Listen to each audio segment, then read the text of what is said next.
Estamos de regreso en tu programa Acontecer Médico, con muchísimo gusto de estar esta tarde aquí con ustedes, hablando de un tema que se habla muy poco en los medios y es justamente lo que es la sexualidad humana. Lo que es el desarrollo de la sexualidad en el ser humano empieza desde el nacimiento, pero bueno, para ello tenemos aquí a los grandes expertos que tenemos aquí, así como Hugo, Paco y Luis, ¿no? La licenciada Blanca, la doctora Olivia, el doctor Raúl, pero que de cierta forma, bueno, todos ellos están muy bien preparados, maestría en sexualidad, ¿no? Genética también, pediatría, aquí la licenciada no se diga, además tiene juventud, cosa que los otros tres no tenemos. Entonces, creo que el equipo se está complementando súper bien, ¿no? Y bueno, ahorita entrando al tema y hablando de lo que, o siguiendo lo que estamos comentando, Blanca, me interesa mucho porque, bueno, ahorita en broma y todo, pero se me hace padrísimo porque tu edad nos puede dar también como que esa parte fresca de lo que está sucediendo al día de hoy en los jóvenes en el área de la sexualidad. ¿Cómo has visto, cómo ves a tus compañeros? ¿Qué escuchas? O sea, ¿qué opinión tienes de la juventud de ahora, ¿no? Sí, mira, ha sido muy padre el trabajo, desde mi ámbito, pues, porque creo que nos ha enriquecido mucho el conocer el fenómeno de los llamados millennials y las generaciones que siguen, porque somos una generación de repente como muy criticada, ¿no? Sin tolerancia a la frustración, que no hacemos vínculos y todas esas cosas que hemos escuchado. Pero la realidad es que simplemente somos una generación, yo creo, diferente, y la dinámica que se maneja simplemente con las redes sociales, con la tecnología, etcétera, pues los medios, es diferente. Entonces, el ámbito sexual creo que nos ofrece la etapa que estamos viviendo ahora, dos cosas muy importantes. Por un lado, que tenemos acceso a muchísima información. Vaya que sí. Que eso es algo padrísimo, ¿no?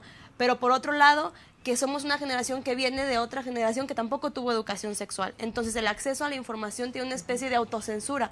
No buscamos donde deberíamos buscar o como deberíamos buscar. Entonces, creo que esa es la principal cuestión que está moviendo la dinámica de la generación que represento, podría decirse. Está interesante, pero entonces podríamos englobar lo que necesitan orientación, ¿no? Claro. Y canalizar todo eso, precisamente porque hay tal cúmulo de información. Pero lo que decías, que antes la generación pasada no tenía educación sexual, pero yo puedo decir exactamente lo mío. Mi anterior generación tampoco tenía, sí. ¿no?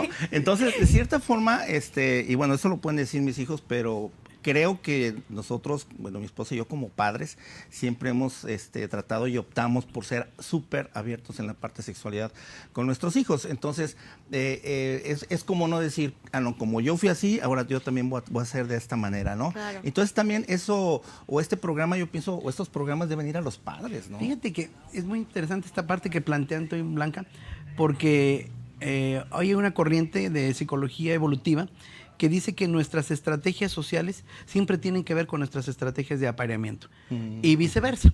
Te lo explico súper mundano, con un ejemplo familiar.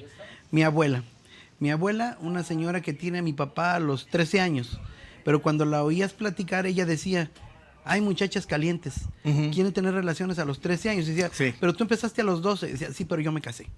Entonces, lo que implicaba para ella no era realmente a qué edad se calienta un adolescente, sino a qué edad tiene permiso social. Y me gusta explicarlo así porque en 4 generaciones es muy fácil de explicar.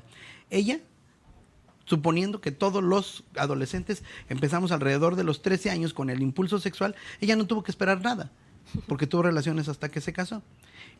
La siguiente generación es mi mamá y mi papá. Mi mamá a los 18 años se casa. En el supuesto caso, que se esperó, como dice el mito, hasta casarse para tener relaciones, sí, tuvo que esperar 5 años desde que surgió su deseo sexual.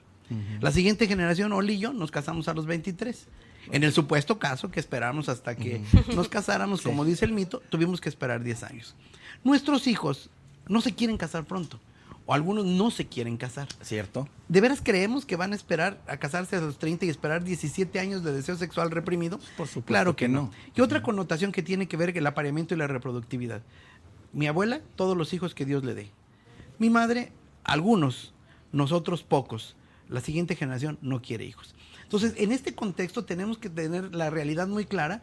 Las estrategias de apareamiento y de relaciones sociales y sexuales son diferentes y nos tenemos que ubicar porque queremos educar a nuestros hijos una generación totalmente diferente con la educación de nuestros abuelos. ¿Cierto? Y como tú bien dijiste, ni siquiera ellos tuvieron una educación sexual. No, entonces, ¿quién nos ha enseñado qué? Nada. O sea, así como que está bien que echando a perder se aprende, pero llevamos toda la vida así como... Sí, Blanca tiene una frase que me encanta porque dice que no hay manuales para educar hijos y que si hubiera, tendría que ser uno por hijo, porque además cada hijo es diferente. Claro, o sea, no Entonces, lo hay. imagínate, no lo hay, vas aprendiendo. Yo creo que a lo mejor parte de nuestro programa lo que podríamos nosotros pensar es como desarrollar el sentido común, que se piense con sentido común, orientar, decir, no tanto tener así como que la varita mágica y decir esto es bueno, esto es malo, sino simplemente el empoderar a que cada persona viva su sexualidad como quiera, ¿no? Tú dijiste dos cosas claves. Uno, empoderar a la gente sobre su propio cuerpo. Claro. Y educación con pensamiento crítico. Así es. Esto implica que la educación sexual debe ser científica, no religiosa, no moralizante, no mágica, sino científica. En esto nos plantea una cosa que yo les planteo a los papás. ¿Quién tiene que educar sexualmente a nuestros hijos? Yo, papá, que no tuve una buena educación sexual.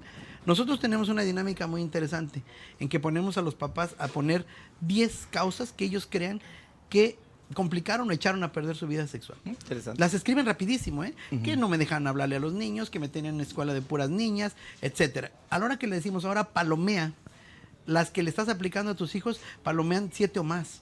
Entonces la pregunta es, ¿por qué estás haciendo lo que dices que te perjudicó? Wow. Entonces, la educación sexual hoy la tenemos que tomar con mucha formalidad desde el punto de vista científico. Y esto implica no solo hacer buenos libros de texto, sino pues reformar o reeducar a los profesores, reeducar a los padres para que participen. Y si no tienen conocimiento, busquen quien les pueda dar una educación sexual. Yo creo que es el punto y bueno, pues por eso se inventaron esas carreras, ¿no, doctora?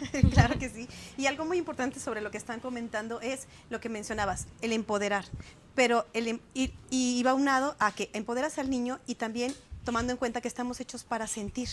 Desde que nacemos hasta que morimos. Entonces al niño lo vamos empoderando y lo vamos haciendo que sepa qué quiere, que lo vaya diciendo, pero luego después va creciendo y lo vamos limitando. Y con decirle, ese cuerpo no es tuyo, y entonces el niño dice, bueno, ¿ahora qué onda? Y ahora no hagas esto y no hagas esto. Entonces le vamos limitando muchas cosas que van influyendo también en lo sexual. Totalmente. Entonces hay que darles las libertades con conocimiento científico desde pequeñitos, pero hay que irles reforzando todo esto, todas las etapas de la vida. En el siguiente bloque vamos a ver, quisiera que desglosamos todas las etapas del desarrollo sexual en el ser humano. Entonces, ahí, porque pues, a lo mejor ahí podemos pasar la típica de que al bebé se le dice, niño cochino, déjese ahí, ¿no? Entonces, ya desde ahí empieza la frustración. Dicen que te vas a quedar chaparro y ciego, y luego te ven chaparrito con lentes y te prejuzgan. Sí. No, nunca lo había pensado. No, para nada. Bueno, aquí yo creo que también el conocer la sexualidad humana en una forma general, pues ahí estamos viendo a los pequeñuelos, no precisamente lo que es la travesura, lo que es ya el despertar, pero también de veras los padres autoritarios que en determinado momento dan una frustración negativa, pero inclusive empiezan a generar como esa vergüenza hacia todo lo que tiene que ver con lo sexual. A ver, Blanca. Sí, ya como examinada, no, para nada. No, nerviosa. Levante la mano que sepa, no es cierto. No, bueno, aquí en general, los aspectos de digamos, el desarrollo. Está la parte biológica, que se habla mucho, bueno, hablamos justamente de los genitales, en el sentido de que ahorita está todo el mundo muy metido a la parte de genital. O sea, todo es penetración, no hay un preámbulo, no hay tiempo para eso, y lógico es que las relaciones sexuales son puramente penetración, eyaculación, muy rara vez en la mujer orgasmo, y vaya, hasta la siguiente. Entonces, ya empieza, ahí está una discusión totalmente clara. Y nada de que yo joven y otras veces, no es cierto, o sea, porque no te da tiempo. A lo mejor sí, pero no te da tiempo. Bueno, por el otro lado, me gustaría también que ese es el aspecto biológico. Ahora, en este caso, la mayoría de las mujeres que son como ahora, o siguen siendo como más sensitivas, quieren más esa caricia, el beso, etcétera, y no lo están recibiendo. Entonces eso también genera una desviación porque empieza a haber ya también una insatisfacción. Y a lo mejor me cae bien este cuate, pero no me satisface en nada, ¿no? Finalmente a lo que voy es que el aspecto biológico, el aspecto psicológico y social, entonces ahora sí, como expertos, ¿qué nos pueden decir? Blanca. Fíjate que en esto que menciona, hay algo que dice muy interesante Fina Sanz.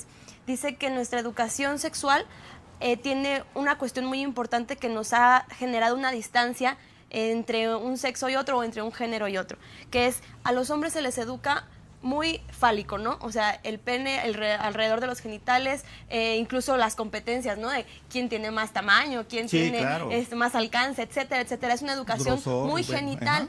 Sin embargo, con las mujeres es una educación muy desgenitalizada, es decir, no te toques o ni siquiera se les nombra, ¿no? Por ejemplo, los niños tienen pene y las niñas no, sin nombrársele, los niños tienen pene y las niñas vulva, ¿no? Por ejemplo.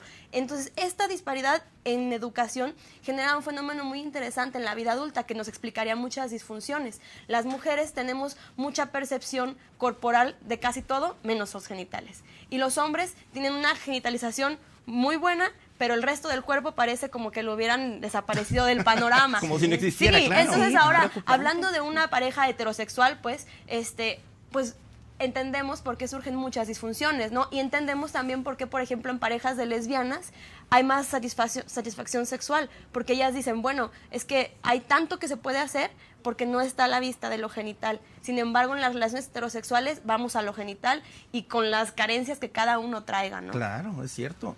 No, Fíjate que yo está reforzaría esta interesante. evidencia blanca con dos datos estadísticos que nos ponen a pensar. Uno, estudios demuestran que las parejas lésbicas tienen más satisfacción sexual que las mujeres con parejas masculinas. Sí lo creo. Esa es una. Y el otro, que los mexicanos somos uno de los países con mucho más número de relaciones sexuales en frecuencia. Nos pondríamos muy contentos.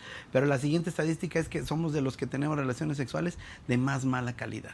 Entonces, o sea, lo hacemos mucho, pero malito, ¿no? Primero nos levantas, luego nos Sí, tiras. sí, hombre.